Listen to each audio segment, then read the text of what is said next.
update ng bayan, maasahan anumang panahon.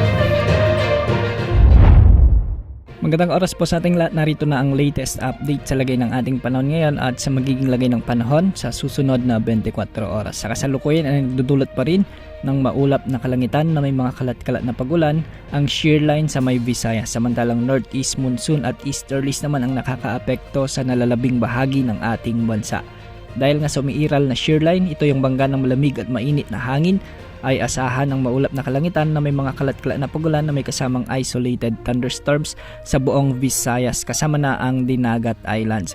Pinag-iingat natin ang ating mga kababayan riyan dahil hindi inaalis ang posibilidad ng mga biglaang pagbaha o pagguho ng lupa lalo na kung may mga katamtaman at minsan ay malalakas na pag-ulan. Samantala sa nalalabing bahagi ng Mindanao, particular sa may Soc-Sargent, Zamboanga Peninsula, Northern Mindanao, Davao Region at Caraga, ay pinag-iingat rin natin ang ating mga kababayan dyan sa banta ng mga flash floods o landslide lalo na kung may mga katamtaman hanggang sa minsan ay malalakas na pag-ulan dahil ito ay dulot ng umiiral na easterlies. Ito yung mainit na hangin mula sa karagatang Pasipiko. Magdudulot rin ito ng maulap na kalangitan na may mga kalat-kalat na pagulan at mga thunderstorms. Samantala northeast monsoon na amihan naman ang magdudulot ng maulap na papuwirin na may mga kasamang pagulan sa may Cagayan Valley, Cordillera Administrative Region kasama na ang Aurora.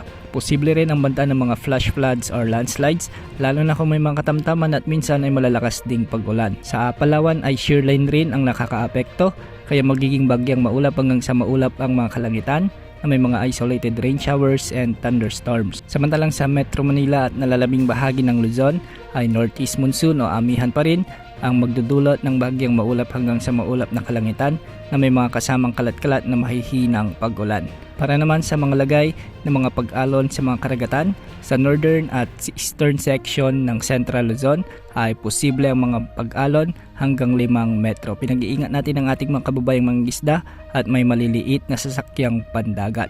Sa western section ng Central Luzon at eastern sections ng Southern Luzon at Visayas ay posible naman ang mga pag-alon hanggang 4 meter. At sa nalalabing baybay naman ng ating bansa ay posible naman ang mga pag-alon hanggang 2.1 meters. Samantala wala pa rin tayong namomonitor o wala pang namomonitor ang pag-asa ng low pressure area sa labas ng ating area of responsibility hanggang sa susunod na 3 araw. Ngunit base sa kanilang latest tropical cyclone threat potential forecast ay posibleng may mamuong sama ng panahon na posibleng pumasok sa loob ng ating area of responsibility sa unang linggo ng Pebrero. Kung sakali mang lumakas ito bilang bagyo, ito yung magiging unang bagyo na mabubuo at papasok sa ating PAR ngayong 2025. Marami pa ang posibleng pagbabago dito kaya antabayanan ang mga susunod na updates ukol sa lagay ng panahon na ito. Yan ang update sa lagay ng panahon. Ito po ang weather update ng bayan, maasahan anumang panahon.